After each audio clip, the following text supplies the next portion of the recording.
Hey everybody, welcome back to Let's Talk. My name is John. Today here in the channel, we're going to be talking about 1983's Risky Business and its brand new Criterion 4K Blu-ray that just came out. But before we dive into that 4K Blu-ray review, I always like to give a quick film review, so if you want to know nothing about Risky Business, you can skip ahead to the 4K Blu-ray review right now. So Risky Business was originally released back in 1983. It is written and directed by Paul Brickman, who really didn't direct too many movies after this. Actually, after he directed this movie, he directed a movie in 1990, and then I don't think he directed another movie until 2012, and I'm pretty sure that's all he directed. He did write some stuff. That's what he did before he made Risky Business. He was a writer, but he decided to go behind the camera and make the movie that he wanted to make. And that's pretty unique because this movie really doesn't feel like much of the other 1980s coming-of-age movies, you know, like the John Hughes movies, Ferris Bueller's Day Off, 16 Candles. No, it doesn't feel like those movies. This movie's actually much, much darker, and it's funny because this is also the movie that really put Tom Cruise on the map. This is his star-making performance. A lot of that is obviously due to the one scene in this movie that you've seen a billion times. Even if you've never seen the movie, you know about the scene. The Bob Seger old-time rock and roll scene. That's one of the most famous scenes in film history.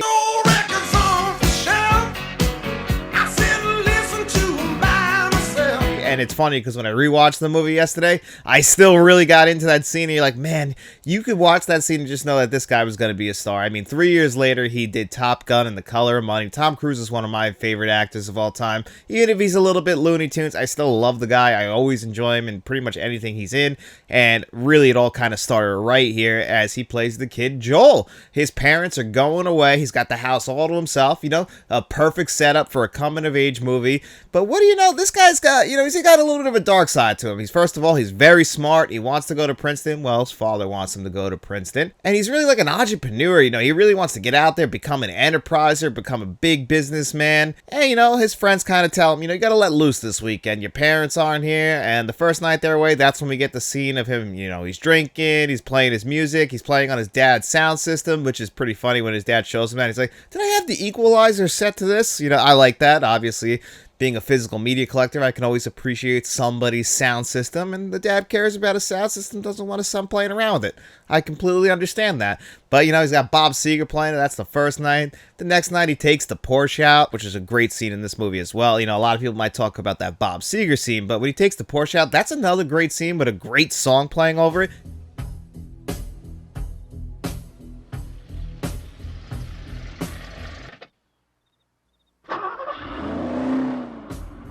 Tangerine Dream did the score for this movie, and I love the score for this movie. It really does match the dark tone of this movie. It does feel like a 1980s score, but it also really matches up to this movie so well, and it's really dark tone. You know, if you watch that Bob Seger scene in a bubble, that scene feels like a very fun 1980s movie. This movie is fun, but in a very dark way. I really love the tone of this movie because it ends up to, you know, Joel, he ends up getting a prostitute. It turns out to be a male cross-dressing prostitute, and then, you know, he gives him a number to somebody he really should talk to. They end up having sex together, but she doesn't leave the house, and she also steals his mother's egg, which, I mean, I don't understand why people have these things in their house. Is that just to show off? Because this glass egg that ends up getting stolen looks absolutely stupid. It ends up in her pimp's hand. The woman, by the way, the person who plays the prostitute in this movie, Rebecca De Mornay, in her first role, I believe, and she's fantastic. She's so mysterious in this movie, and, you know, Joel and her, they kind of have an attachment. This is really where he's coming to age. You know, he actually starts to appreciate this woman for what she is. He's kind of fallen in love with her. But again, she's kind of on her own road or on her own path here. And Joel gets in even more trouble when he kind of fucks up and drops his dad's Porsche in the ocean or the bay or something like that. And it's going to cost him a lot of money. And that's really when we get to like the pinnacle of what this movie is all about, where he basically turns his house into a brothel for a night to make a lot of money. And because he's just so good at enterprising, he ends up being pretty successful at this. But he's also there with the guy from Princeton who's interviewing him. That causes to be a problem. Although the guy from Princeton, there was a way to schmooze him over. I think you can imagine for what's going on in the house, the fact that he didn't walk out to begin with means he was at least a little bit intrigued going in that door, and he thought he could get something out of him. That's also, you get that classic, which has become a meme now, where you see Tom Cruise and the Ray-Bans. I mean, when you watch that scene now, he just looks so weird, and that's probably because they aged him down for this movie. You know, he's in his 20s, but he's supposed to be playing a 17-year-old Tom Cruise. but he just does such a good job in this movie.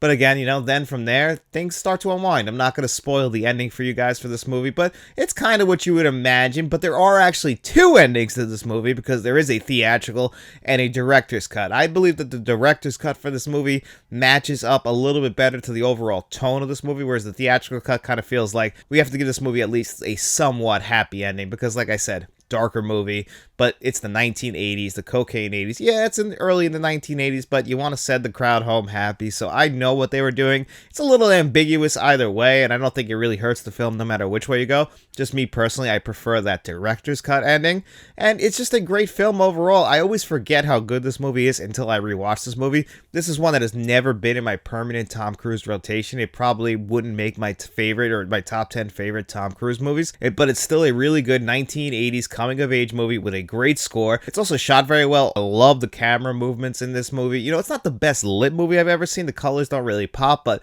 there's some first-person sequences, especially early in the movie, where the parents are kind of taking Tom Cruise around the house. We can hear him off camera, but we're in the POV, the first person shot. Thought all that stuff was just done so well. It's just a very well made movie. It's really a shame that Paul Brickman never really did anything else, but he put all his passion into this one movie, and he created a 1980s classic with one of the most famous scenes of all time that so many people saw. And if you didn't even see this movie, I came to that scene first from Doug, watching Doug and Porkchop do that dance before I ever saw Risky Business. But Risky Business is definitely one you should check out, even if you don't want to check it out on this brand new Criterion 4K Blu-ray that we're going to talk about right now.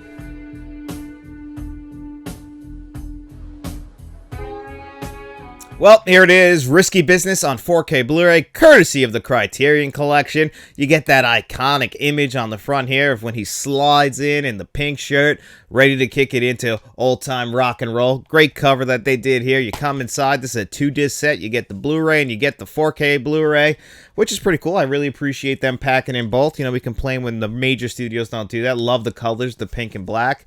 You get some reading material right here. Some good interior art, so I can really appreciate what they were going for with this.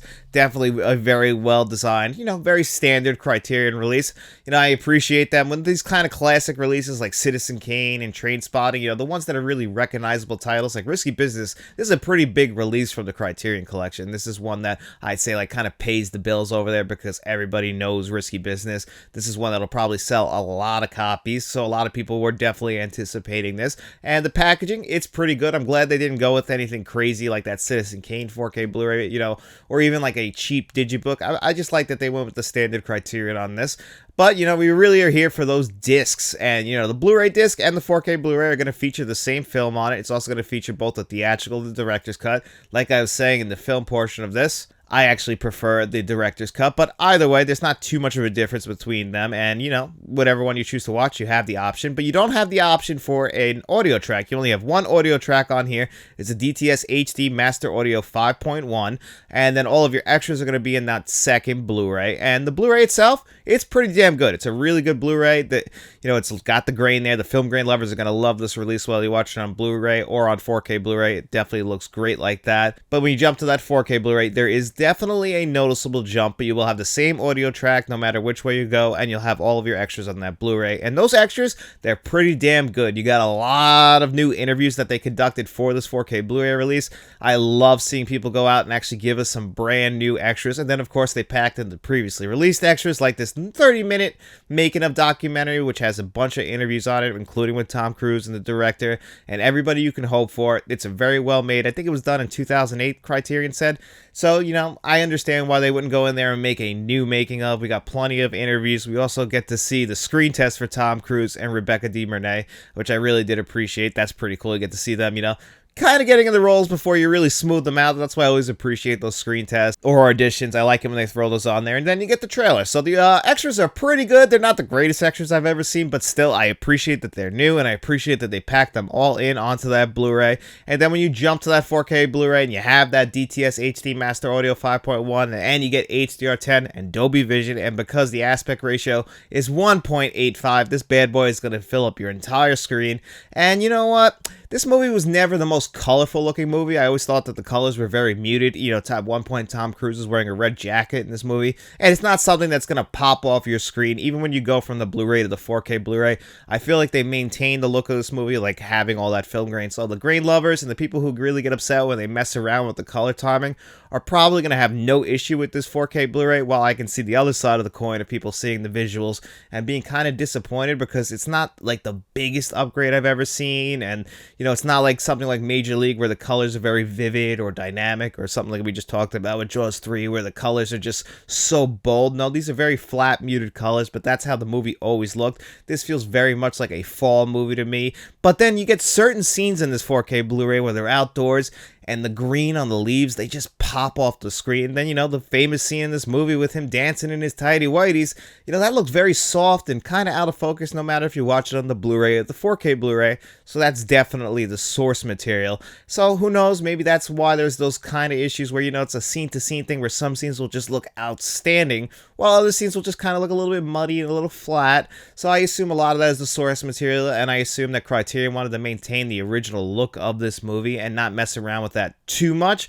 But some people might be a little bit upset with that and say that the visuals aren't the most eye-catching visuals that you've ever seen on 4K Blu-ray. And I would agree with that to a point, but still, I really did appreciate this 4K Blu-ray, whether it be in the visuals or in the extras. Now, that audio track, even though you only have one choice for it, it's a very solid audio track. It's not as good as Bound's audio track that came out pretty recently, but it definitely is one that's mixed pretty well. There were some points where I felt like the dialogue was a little bit too low and I would have to turn it up, which could be a little bit annoying for certain scenes where, you know, maybe in the next scene we have In the Air Tonight kicking in, which I really love the needle drops in this movie. There's three big ones. Obviously, the most famous is Bob Seger's, but then you get one scene where he's pulling out the driveway with the Porsche, and this is really creative because he must, like, kick it out of gear and, like, turn it off, or, you know, flood the engine or whatever, so then the song cuts out, but then when he turns the car back on, it kicks back into the same spot, and I mean, it's just bumping along. And then In the Air Tonight, people will know that from Miami Vice, but it's really good in this movie as well. So the audio, when it's like that, when the music is playing, it works so well. Like I said, Tangerine Dream did the score to this. They did a great job.